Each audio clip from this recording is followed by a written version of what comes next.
Now, we are going to go to our next panel session.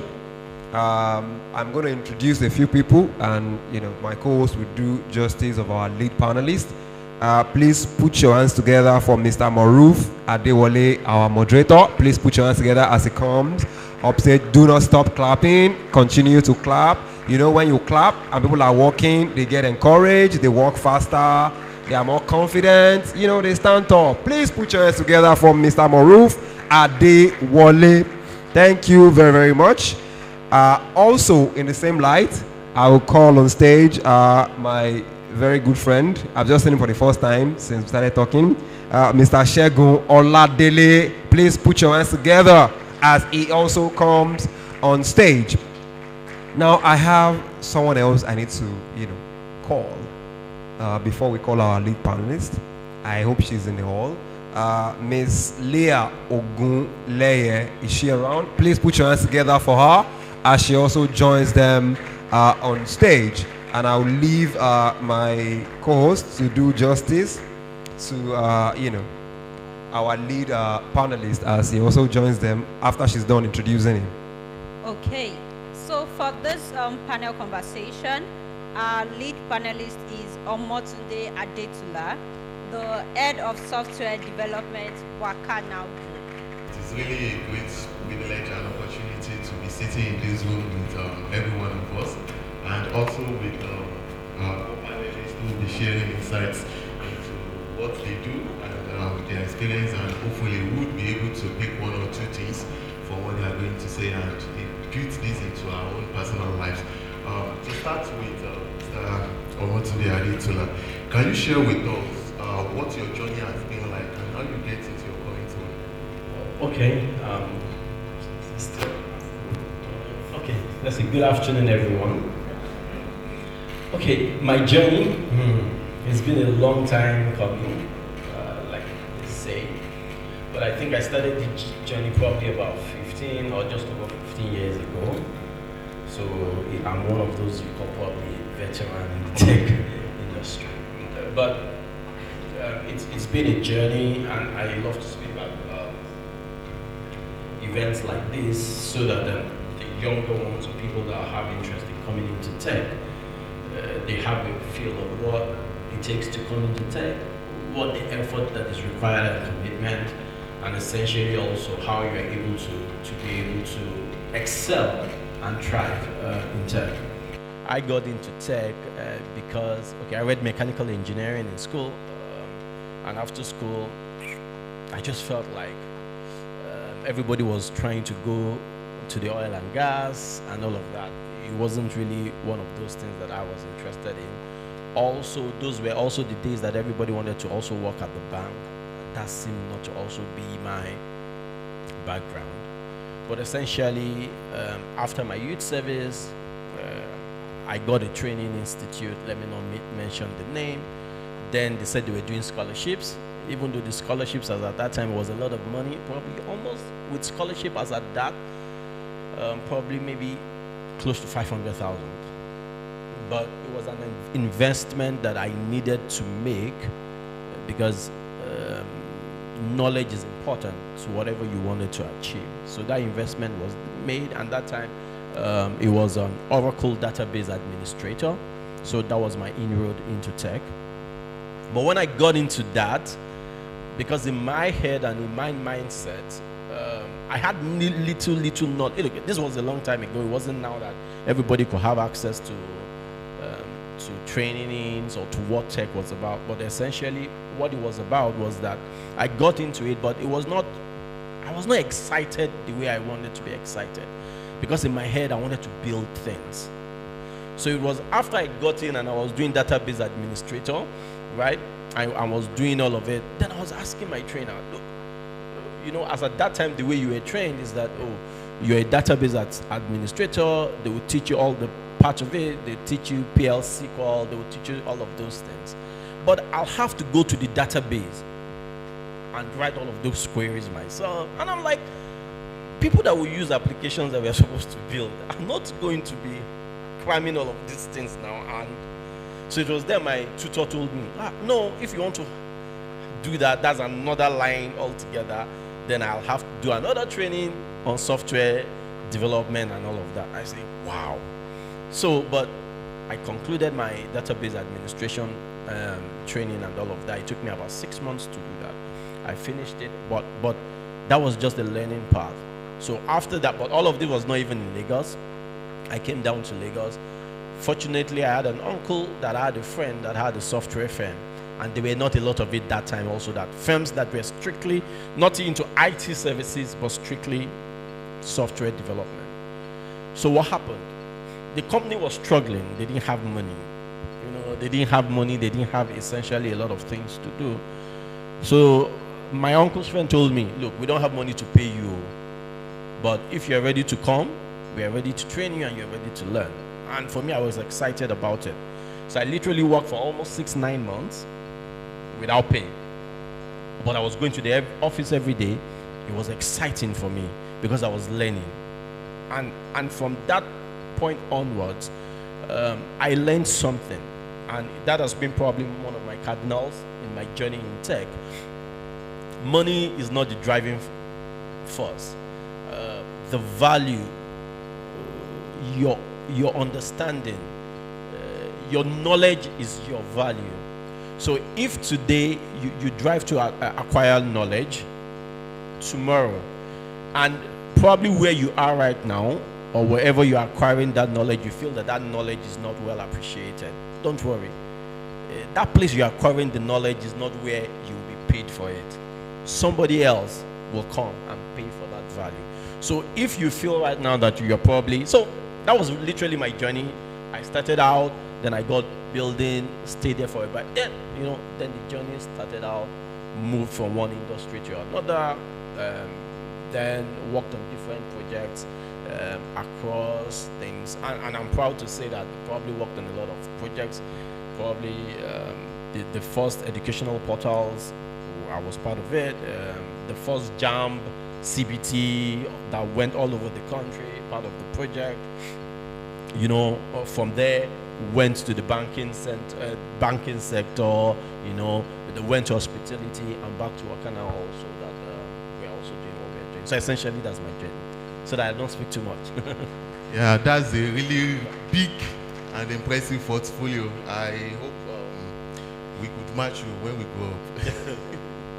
So one of the take-home from what you just said is that, number one, it doesn't matter what you study. Even if you like study Yoruba engineering, you can still come into tech. Also, you don't need to stay with one technology. Technology keeps evolving. If you learn HTML, move on to CSS, move on to PHP, move on to JavaScript, and so on. And lastly, don't make money your focus. Focus on value, and the value will take you to where you never imagined you could get to. So moving on to you, Mr. Shegun. As the co-founder and CEO of Class Hour, there always have been a pretty amazing story behind Class Hour today. How did you start the organization, and what has been your experience with it? Yeah, good afternoon once again. Mr. Omotunde, I must say you have a quite impressive resume. It's very intimidating. I don't even know, maybe I have to share my own story again. I'll do it nonetheless. Actually, my story is that of perseverance, commitment to unending learning.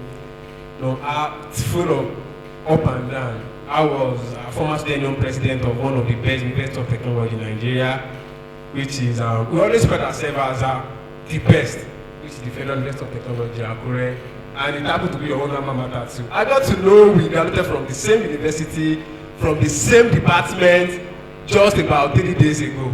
This world is so small, honestly. I don't know. It was when we had a conversation that led to that. So this world is very small. So I was former general president of FUTA. Before that, I served twice in FUTA Student Unionism. I was assistant general secretary. I was president. So during this period, we did something that was unheard of. We did something that people here might actually believe it's not possible. I believe every one of us here must have passed through Nigerian University education system.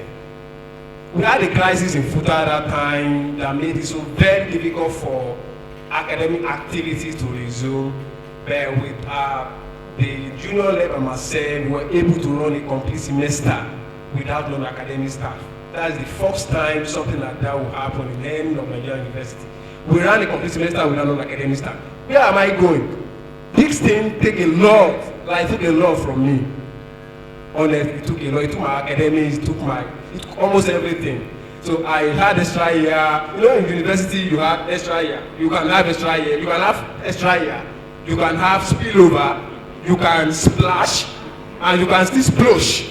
So those are 4 categories. You have extra year. You spill. You splash, and you. Ladies and gentlemen, I am authoritatively informing you all that I passed through the 4 stages. I had extra year, I spill, I splash, and I splosh. So one thing that was so great about all of these things is that was the defining moment in my life. It was the defining moment in my life. When I had all this issue, I don't think about problem. It has happened. There is absolutely nothing I can do to change what has happened. What I can do, what I have power over is what is yet to happen. Admittedly, I have an extra year. Nothing to do about that again. So how am I going to position myself so that I will not have any more extra year in life? You know, we have quite a lot of young people that are still carrying over courses. When I say courses, it's not university courses, so they are carrying life courses. And if there is any single thing one must not fail, it is fail in life. So this moment was so defining. That was when I started my tech journey. I have a thing on Internet of Things. I have a guy, he's in UK now. He always move around, talk about IoT. What we can do differently. When I was president, I bought IoT 2, then it was 10,500 naira. My guy was already in it. Yeah, I don't know much about it. I just gave it to him. Please, I will be coming once in a time to come and learn this thing from you. I never remember we met for up to 3 times before the. So during this period, I started learning artificial intelligence, machine learning, and that was actually what led. That is my story because it's still a story, it's still ongoing, it's still a chapter of my life. But that is actually what brought me here. My story, my background, my everything about technology. And as regard the question that you had about class hour, it is still from my experience as a student union leader. There was a particular time we were in Gombe for Lance Convention, the National Association of Nigerian Students. I was to have an exam on Monday morning. Believe me sincerely, ladies and gentlemen, I'm still in Gombe on Sunday. I have an exam 8 a.m. I can never forget, Physics 306. I have that exam on Monday morning, 8 a.m. My bro, I'm still in Gombe. We want to do election. So what happened is, I had to leave Gombe very early on Sunday morning. From Gombe to Akure was about 18 hours journey. In fact, the bus that I took had additional driver follow the bus. When we get to Abuja, the driver had to change. The one that drove us from Gombe to Abuja was so very tired. Another person had to take over. For you to know the distance, also I got to Akure around 2:30 a.m. I make a separate plan for myself. My friend Wale, hey bro, I already called him. When we get to exam office, I want to sit beside you, so that I can, know how we do things. So we can. So unfortunately for me, when I got to the exam hall, it was another story. One of my lecturer, the invigilator, just come. Sola, okay, you cannot sit here. Please go and have your seat there. So it's not possible. At the end of it, I was able to. In fact, I was alone, and that was how I had 16F in that course. No, 16F.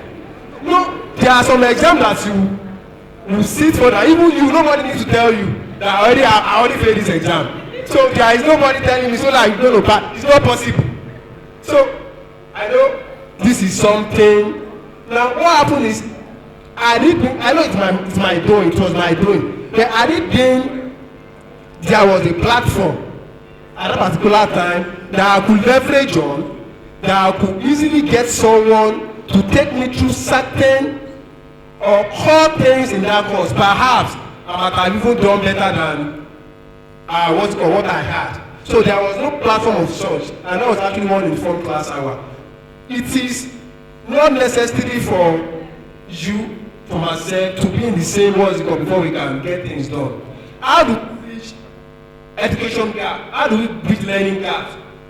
It is not compulsory for a student to be in the same confined locations with their lecturer before they can get access to education.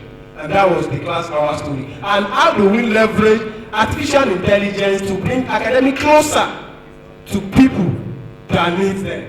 Academic solutions to people, and that is all about class hours, and that is all about my story. Oh, that's a pretty amazing story. It's not every day you see a retired comrade/activist. Or are you retired? I'm not saying. I even forgot to. I contested the House of Assembly in 2019. See, it's not retired. So let me just say, tech is just a journey. Like I found refuge in it already. I enjoy it. It's part of my life now. But I don't think politics could actually be taken away from me. That is who I am and that is what I've become. Then, like I said, I found refuge in tech. It's something that has given me so much joy, so much peace of. There is no peace in politics. There is no peace in it. You wake up with one problem to another. You wake up, people calling you. I'm not. As this thing is happening, you come and so there is no. In tech, you can sleep without any worry at all, and that is the most important thing to me, and that's what I've been enjoying. Yeah, that's really amazing. Especially, I like the fact that you were able to turn your challenges into opportunities, and you also leverage on the power of collaboration with your co-founder to ensure that you create a solution for people who might be in your own situation and be able to do it better. Thank you so much for that. Now to Ms. Leah.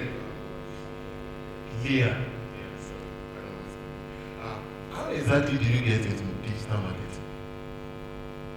Good afternoon, everyone. Like my co-panelists here, I wasn't involved in any social activities in school. I was just a student of going to school, read to pass, and just graduate and find whatever I want to do.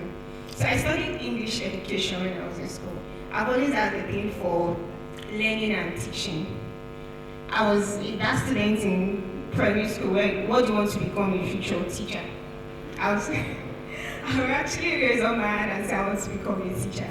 But probably because my parents are also in that line. So uni days, like I said, I was just a regular student and I finished and I went back to teaching. I was teaching in secondary school and all of that. Then I learned a skill. I started my business. That was when I finished NYC. Then COVID came and we're all at home. What next? I can't go to the store to produce shoes. I can't make shoes. They're so limited. I was so limited to things I could do, and I had a lot of time. I was so young, just sitting at home. Then I think I was online and I came across one particular post about how you can build your business online. I'm like, wow, I think I need to learn more about these things. I can't just sit down at home. I'm too young to be sitting doing nothing. And I started researching on how I can build my business online. How can I sell? How can I attract customers? I don't want to be limited to people in my community. I don't just want to open a shop and people will come in. I want to reach outside my community. How can I do this? And I started researching, and I also started looking up to people online, people that I don't even know them. Like, let me call them mentors. I go to their page. What I do then, I go from one mentor page to another, searching for free resources. I'm so good at that. I'll go to your bio link. Let me give you a tip here. Link tree in bios. There are so many free resources there. Go there, you see, click on the download this, register this. At the end of the day, they might ask you to pay to join another class, but at least you have access to those free things, free resources. And I took a course, this Google Garage course in digital marketing, and that's how I started my digital marketing journey. And so far, I've been able to work with international companies. I freelance, and I'm still doing my first love, which is teaching. I teach digital marketing. I've written several campaigns for different brands, and I'm doing well. Thank you. Thank you so much for that. Key take home from your introductory message would be to always be willing to read and to research. It's a common knowledge that they say that when you want to hide something from a black man, put it inside book. Now that book has gone into our laptops, we all must develop the culture of reading, and from there we will be able to take some very useful insights. Now over to you, Mr. Omotunde. You've seen technology from when they used to be archaic to what we currently have it now. What exactly could you foresee technology to become in the future, and how do you think enthusiasts in the field could latch on it and make the best of it? So for people that probably enthusiasts that just want to go into tech, you must have an open mind and also have this understanding that tech is broad, and because tech is broad, what I always advise people or say to people is there's always a part of tech that you can fit in. So yes, when you hear tech, everybody gets to hear about the shining stars in quotes, the engineers. That seems to be the tech bro. You know, the guys that has the controls, the guys that, they look different than every other person in the workplace. They seem to be the shining stars. But there's so much into tech that is just probably a very minimal subset of going into tech. I say to people, for you to do well in tech, there are so many components that are involved. You have the infrastructure part of it, you have the software part of it, you have the project part of it, you have the product part of it. And I do not think that for anyone that is dedicated, committed, that will not find an inroad in any of these lines. So for the infrastructural part of it, in those days it used to be network administrators, database administrators, people that are into infrastructure, and all of those things. Now it's more of DevOps because you have a lot of startups, a lot of organizations that now have their stuffs in the cloud. So you could still go along that line to be enthusiastic about that line. So the components you'll be looking at is, do I want to be a DevOps person? Do I want to be an infrastructure guy? And all of that. Then you have the software part, whereby the tech pros really that everybody is aware, that is identified with and out there, where you have the software engineer. Even as a software engineer, you have different components or different facets of the same software engineer that you could be a part of. Are you going to be a front-end engineer? Are you one of those guys that, you love to make things beautiful? Or you're just that guy that you are logical? Making things beautiful is not one of your, it's not one of the things, you're just a logical guy that can get things to work, make it perform the way it's supposed to. Then you're thinking about being at the back end. Or are you that guy that has the eye for details to ensure that whatever people have done, you're able to look at it, then you're looking at, let me be a quality assurance engineer. That is another line for the engineers, the core engineers. Then you have those guys that will say I'm full stack. They're also in that line also. Then you now have the line that has to do with people that caters for the project. And this is where you have people like the project managers, the scrum masters, the agile coach. That line is for them also. Essentially, people that usually thrive in that line also are people that pay attention to details, people that knows how to manage people that know how to push people to get things done. So that line is also available to you. Then you also have the product people that I love to call them, whereby you have the business analyst, you have the product owners, you have the product managers, and all of these, there's hardly anybody that by the time we outline all of these parts, that you will not be able to find a path that fits your person. Because when people come to me and say, oh, I want to come into tech, the first thing I ask the person is, what kind of person are you? What do you like to do? What drives you? What are the things that naturally, because coming into tech, it's like it is not your 8 to 5 job. It is not I work in the bank and because I've closed, then I should go home. Look, when you come into tech, be rest assured that you need commitment, you need dedication, you need every single thing. It's a job that you will do 24 hours. Literally. Maybe the only time you will probably not be working is probably when you are sleeping. Even in your sleep, you might be dreaming solutions. No, I'm serious. So I think you are deceiving yourself. So it takes everything. Your life revolves around it. So it must be something that you're passionate about. It must be something that you know that if they wake you up 2 a.m., let's do this. It's exciting for you to do. So that's why when people come to me, it must be a part of tech that aligns with your natural person.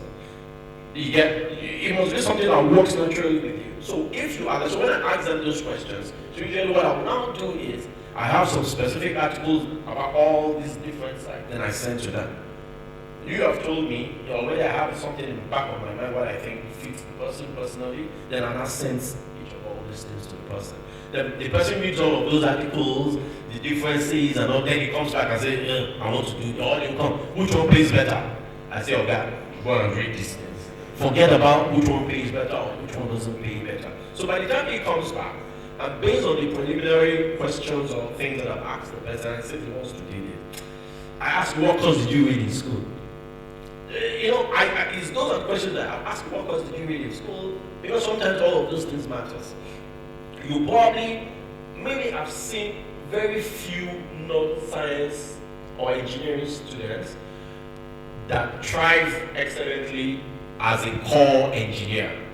I have to feel, look, I have one of my former CTOs then, one of my 10, he read English, but he's probably one of the best engineers that I've worked with. He's working with, is it Amazon or something? He went to Unibank. But so those are, how will I call it? They're exceptions. So it's not the norm. But when you look at it naturally, people that are best probably in core engineering and people that do sciences or engineering. Look, with your engineering background, it sets you apart. You get, because you already have training that builds you for that life. You get, but let me not delve too much into it. So with that, it's not easier for you to now advise you. What are your strengths?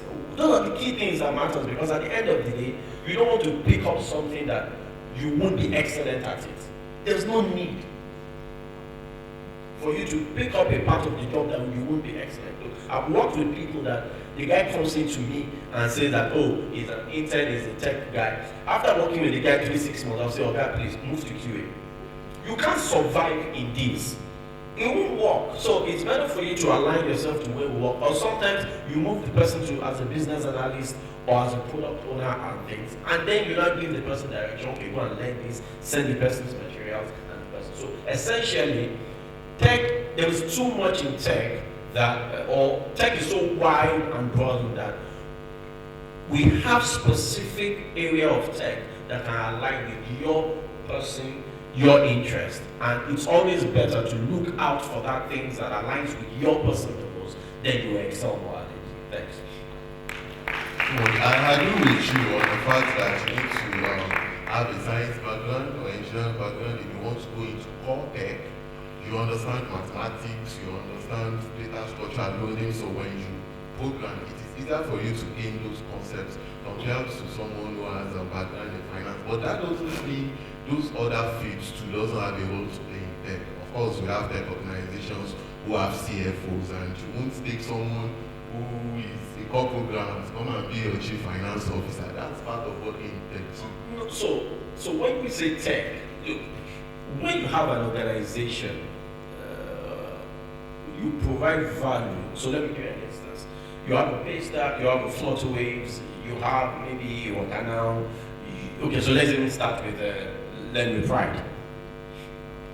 It's essentially probably a training that is how would I put it now? That is taking advantage of technology to provide this service. Now, because we provide that service, they will still need a finance person to do the financial part of things, accounting. They will need an HR person. They will need how would I call it? So you need every essential part. You need an operations person for whichever part, but for the tech part. So what I'm saying is, for the tech people, yes, you can have a financial person and accountant. I've seen people that read accounting that are engineers. When I mean engineers, I mean core engineers. I've seen people that read psychology that are excellent engineers. What I'm saying from my personal experience is that the people that look, those people, it comes to them natural. It's not as difficult as other persons that do not have that core engineering or science background for core tech. But you see people that probably did accounting, that did other things, they will try more in business, product management, all of those other things. They try more in as a project people. They try because their background, it's like, look, asking somebody that really has engineering background to now start doing user stories and all of them. And initially, it's not naturally there. I'm just being open. It's naturally not there. Over time, they could become better at it. Yes, and they become excellent at it. But where you see them try more is when you pick 100 engineers that are good, that are excellent, that are above mediocre. When you pick 100 of them, you can be rest assured that 80% of them are either engineering or science background. You can now have those exceptional non-science and engineering background that will still be good. But you see, for the other part of it, which is maybe projects and products, that is for all comers. Most times, anybody that has that exceptional details, pay attention to things, loves to make things happen, loves to follow up, they will always strive in that. Thank you so much for that beautiful insight. Moving on to you, Mr. Shegun. It's a well-known fact that in Nigeria there is employment and there is other employment. We suffer too. Currently, there is also some concerns that AI is taking off people's jobs. How exactly do you think putting AI in Nigeria or tech in Nigeria, how is it going to turn it around in such a way that we do not have employment, but rather we do not have unemployment, but rather change the story for the better? Okay. Yeah, but I think there is third one. You said of unemployment, employment, and there are some categories of people that have work but they don't want to do. How do we categorize that one? Are they under employment? That's on right time. Actually, artificial intelligence, aside from the fact that it's a bankable test skill, should anybody ask you what AI can do, just point out to me. Just if I'm around and anybody asks you what can AI do for me as a person, you do not need to worry yourself. Just point the finger at me. That is what AI is capable of. I am just getting started. There is a lot of other guys doing awesome things with artificial intelligence. It branches of machine learning, computer vision, deep learning. I am not particularly sure there can be. I don't want to express the bias here because I'm an AI person. But I'm not particularly sure there can be any other tell skill out there that can actually, take someone to certain levels. Of course, like I'm already expecting bias, and I don't want to do that. So I wouldn't want to go deeper into that. So aside from that is a no fact. Aside from that, I think artificial intelligence could also be leveraged on to provide equitable distribution of jobs for talented youth. Government organizations could leverage on it. The Honorable Minister, Boso Tijani, is doing a whole lot on artificial intelligence. I want to believe you must have seen its capability in addressing, in bridging unemployment gap in Nigeria. I have seen it from a personal view, and quite a lot of other people are also seeing it from that view too. So, AI could be used, organizations could leverage on it to pair up, match up talented youth for jobs that meet their individualized capacity. When you hire someone that not fit a role, what you are creating two problems. You are creating one for yourself, because every time you walk into your workstation, you nag, you complain, you have one or two things to talk about the other person. The other problem you are creating is the person, even if he had the capacity to deliver on the job, you already lost what's called the confidence. Why not save ourselves the trouble and only match people with requisite ability to deliver on the job? It is only artificial intelligence that can deliver such. So, AI is a novel technology that, if properly managed and if properly annexed, will go a long way in ensuring that not only that job will be much more available. You know, you can use it to free up vacancies in government agencies. There is a lot of ghost workers in government agencies.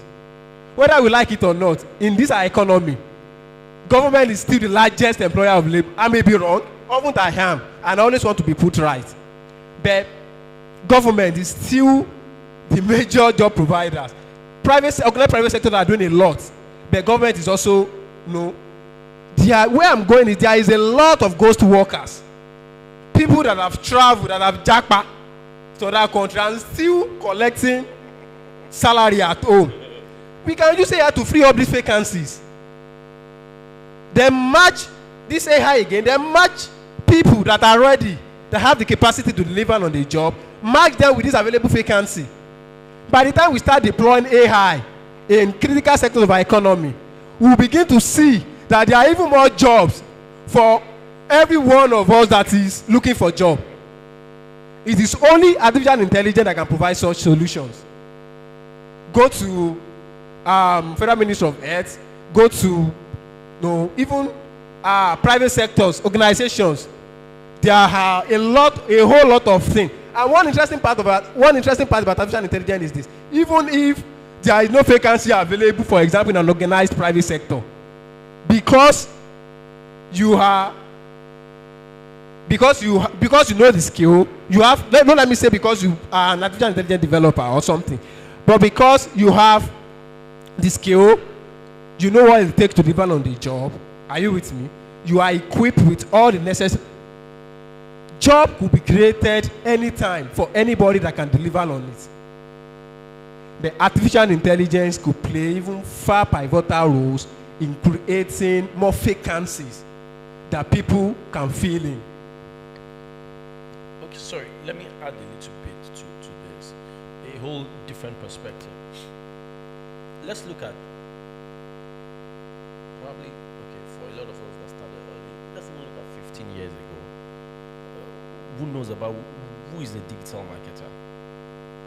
It was not a job role that organizations were looking for. It was literally let me use that word, non-existent. Probably 15 years ago, I don't think there's any job title like product manager, business analyst, product designer, UI UX guy.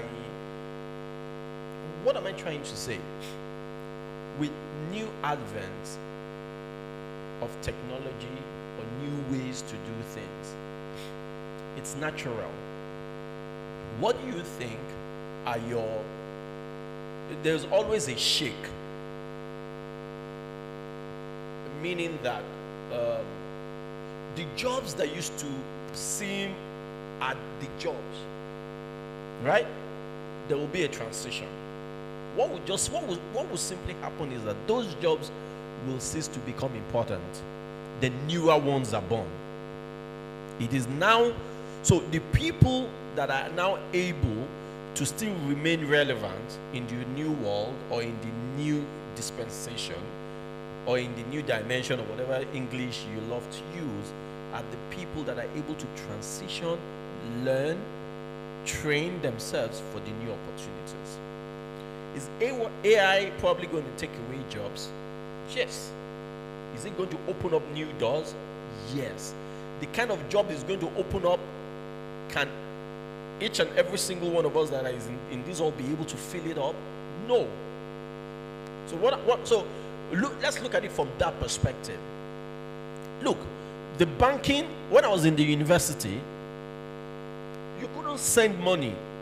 My dad couldn't send money to you and you get it almost immediately. When you go to the bank, how many technology people were working in the banks as at then? Banks didn't have mobile app. They didn't even have internet banking platforms. But now, the people on this table now can build a financial app. That's if they have the required skill set. I have a backend engineer, I have a product guy. Look, I was reading one, was it on Instagram or was it on Twitter, that now, every Tom, Dick and Harry is building a payments platform. Any tech bro that feels like he has small startup sense, the only thing everybody is building now is financial app. Or God, can't we just think of something new? What I'm just trying to say is basically this. These new technologies, AI, augmented reality, blockchain, all of these things, they will, because look, they are here to make the jobs, the mundane jobs that some people sit and do every single day, they are here to take it away. Let me give you a typical instance. You want to write something. Look, even when I started out, even in this engineering, this one that you can see materials for learning everything, it's not available. You have to buy a textbook. You have to buy textbook. I want to learn programming. You go and buy textbook. You know, if you are in any place apart from Lagos, you have to come to Computer Village to get all those CDs or something to install your. You know, do you get what I'm trying to say? That's what people went through. But times have passed. Now there is knowledge everywhere. Now I don't need to cram a textbook to be an engineer. All I need to be a good engineer is to have the knowledge. Oh, when I want to do this, this is what I need to do this. When I want to do B, this is what I need to do B. When I want to do C, this is what I need to do C. I must not have that C in my head immediately. When I know that I need to use C to do it, I Google it. It's not that big. So what I'm just trying to make you understand is AI, augmented reality, blockchain, all of these new technologies, they will take away mundane tasks. For me, people should not even be paid for that in the first place. So let them take away those mundane tasks. Then people are more creative. Then it now creates new opportunities for other people. So that's why you need to be in line with platforms like Learn with Pride. Why? Because they are training institutes. They know what is going to happen next. They know the new opportunities and things. Then you key in early and you're able to acquire that knowledge that you need for the next level. Not knowledge for now that will take away your jobs. Thank you. Thank you very much. Over to you, Ms. Leah. I would like you to tell us how exactly do you think tech tutors can attract mentors? We know they are important for our career. They give us mentorship, they drive us, they challenge us. How exactly do you think we can attract them? Equally, I would like you to briefly talk about how to position your best foot forward on the social media space, how to brand yourself as a techie, and while doing that, just give a final note after addressing those two questions. Okay, I think there's a two-in-one question, but I'll do my best to answer it. So, to attract mentors as a techie, we need them in our journey, especially for a tech enthusiast. We really need mentors, not only techies, but everybody. I believe everybody needs mentors, and we can outshoot their role in our career journey. So as a tech enthusiast, I think you need to set a clear goal. Why do you need a mentor? In what area do you need a mentor? What are your goals? What do you want to achieve? You can't just walk up to someone, please, can you be my mentor? I'm like, So you need to have a clear goal. When you know what you want to achieve, then you know who can help you to achieve that. Then you know the kind of mentor you are looking for. If you are a software engineer, you know I need a mentor that is a software engineer, not a digital marketer. I want to be a digital marketer. I need a mentor that is also in that field. So you have to have a clear goal. That's the first thing. The next thing is be willing to learn. You don't just want to have a mentor because, oh, that man is a popular person online, everybody should know he's my mentor. No. Be willing to learn. Open to new learning, continuous learning, and also personal branding is very important. We have LinkedIn. What are you using your LinkedIn for? People are out there looking for people they can also mentor. They can see your profile. What are you putting out? What kind of content are you putting out? You might not have the expert knowledge to start creating content, but how do you personalize yourself online? How do you brand yourself? What are the things that you put on LinkedIn? What are your achievements? What are your skills? That's another way that you can easily attract mentors. And another thing about personal branding, I say it's very important. Not everybody will be a content creator, right? But personal branding is still important in your tech journey. How do you want to position yourself? You don't want to use your social media handle to be trolling people. You don't want to use your social media handle to drop negative comments because you don't know who is watching. You don't know who is looking at you. You don't know who can refer to such comments years later in your career journey. So you want to be careful about that. And okay, on the final notes, like my boss here said, there are so many aspects to tech. You can be a technical writer. I think because I'm a digital marketer, I know everybody will be a software developer. And also, learn with pride is another avenue. Your instructors can be your mentor. You don't necessarily have to have the big person up there. Your friends can be your mentor. If you know, I have friends that are my mentor because I know they have more career experience than me. Your friends can be your mentor. Your instructor can be your mentor. So that aside, on the final note, not everyone will be a software developer. Not everyone will code. Look at your area of interest. What are you interested in? What are your skills that you can use? You don't necessarily need to code to be a tech person. And it's not because coding is the one that, where the money is the software developers that are eating the money now. You want to find your area of interest because that is very important. At the long run, when you start having challenges or when you start facing ups and downs, your interest will keep you going. And don't neglect the power of community. Events like this, you can easily network. The person sitting beside you can end up being your mentor. Don't ignore events like this. And I think basically that's all. Thank you very much. Yeah, thank you so much for that. Over to you, Mr. Yeah, in addition to what to our submission, I think personally, I think we are no longer in the era when, as a technical talent that is just coming up, you have to wait until someone scouts you as they used in football. They scout me. I was scouted. Tech professionals are busy with what life is throwing at them. Even people at the topmost of their career in tech, they have, I wouldn't want to call it life-threatening challenges, but they are hustler. All of us, we are what? We are hustler. But if there is anything that is an enabler, it is technology.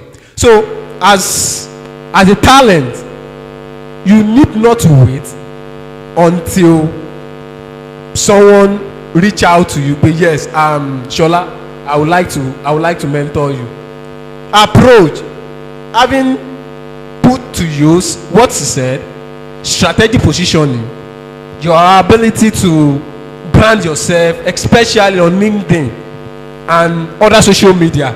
I don't expect the technical talent to be on Instagram. Sorry, I don't. I'm sorry. Or TikTok. I don't know. But if there is one social media that should be taken very seriously, I won't even want to say Twitter. I will say LinkedIn, because LinkedIn was specifically created for what? Professionals.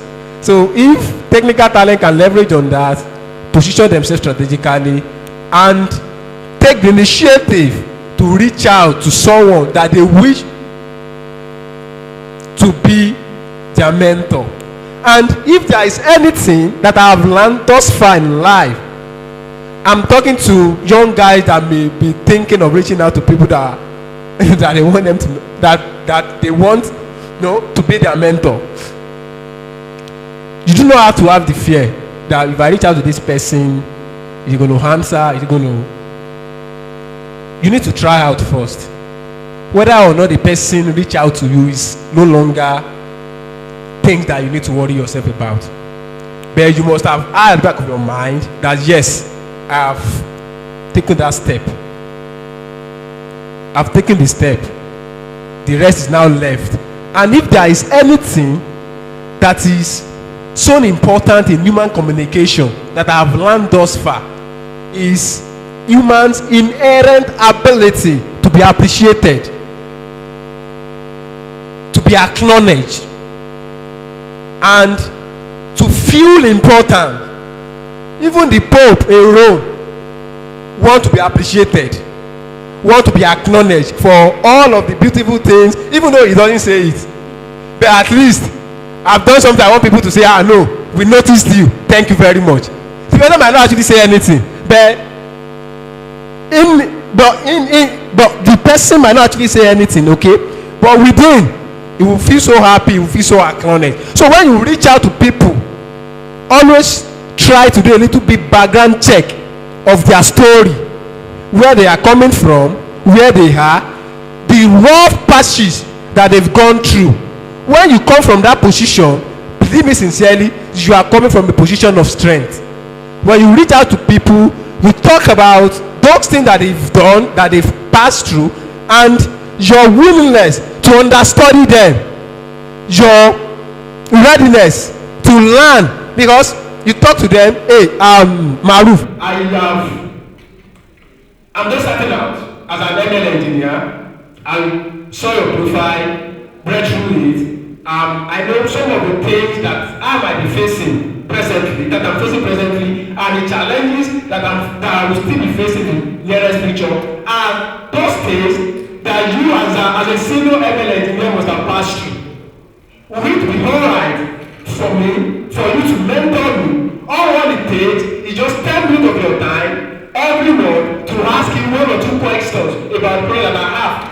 So if you are coming from that, I wouldn't want to believe anyone will read through that. I would not want to, even if I did that to someone I've been trying to reach out for quite some time now. He responded. And we had a very brief conversation on Twitter. So it works.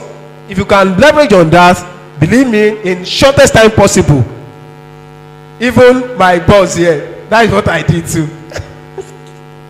So, in very shortest time, you will learn someone that will be able to put you through. And if there is anything that I've learned in tech, it is more faster when you see someone that can guide you through, that can put you through, that can, okay, no, don't do this. This is how to do it. So the journey becomes much more faster and much more easier. So that is just the few thing I want to chip in. Thank you.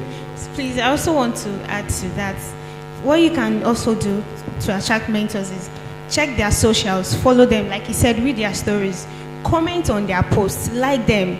By the time you message them, they are familiar with your handle. They want to hear from you. Drop meaningful comments in their comments on their posts. They are familiar with your username and they want to hear from you. That gives you an edge over people that will just drop random message. And you don't want to drop, "Hi, sir.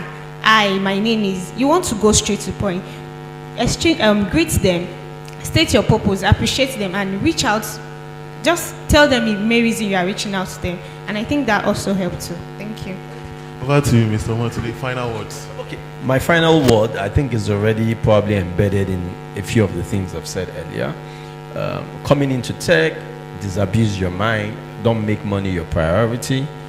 Ensure that what is of utmost value to you, especially at the initial stage, is acquisition of knowledge, and that has to be strong. Look, don't try to learn whatever you are learning halfway. Try to be the best at it. Look, remember this, we started early, we probably had a few of us in it, and it was easier to climb and go and to grow. Look, almost every single person that is in university now or almost graduating will have one tech skill or the other. So it means that in the next 2, 3, 4, 5 years, the market will become more not saturated. Look, there will be a lot more competition. So you can't want to be in tech, and you want to be in tech because, how will I call it now? Because you just think it's the easiest way to get a good job. No, because now you have a lot more people that have that beginner skill set or intermediate skill set. So what will stand you out? One, that detailed or commitment or dedication that you want to be one of the best. Two, and how are you going to achieve that? By putting so much value on that acquisition of that knowledge, personal study, going for trainings, getting your certifications, and all of those things. So you must be deliberate about it. Look, maybe my 10-year-old, my 10-year-old school, they're teaching them coding. What I'm just trying to make you understand is the exposure to tech is becoming so mind-blowing. So just thinking that you can just stay by watching one YouTube video, or you just read one article, then you read it maybe once a month or twice a week, it ain't going to cut it for you. So you must be dedicated. You must know that this is a career path that I want to follow, and you are fully dedicated to it. And you can be rest assured that, look, one thing I've learned with this is that, look, if you've not gotten to that point that you are thinking and you're working, you are eating, you're probably sleeping or waking up, and you are dreaming what you want to do, you've not started. It means that your mind is not in it. So you must put in everything to be successful at it. And with platforms like Learn with Pride, they are also there to give you the proper training that you need. You get the value for your money, and essentially also you now have people that can put you on the right path for you to get to your final destination. Thanks. All right, thank you so much. With that final words from Mr. Omo, today we've come to the end of this panelist session, and I believe strongly the tips and insight that has been shared are enough to transcend anyone from amateur into a professional in any tech field of your choosing. Thank you very much. Bye.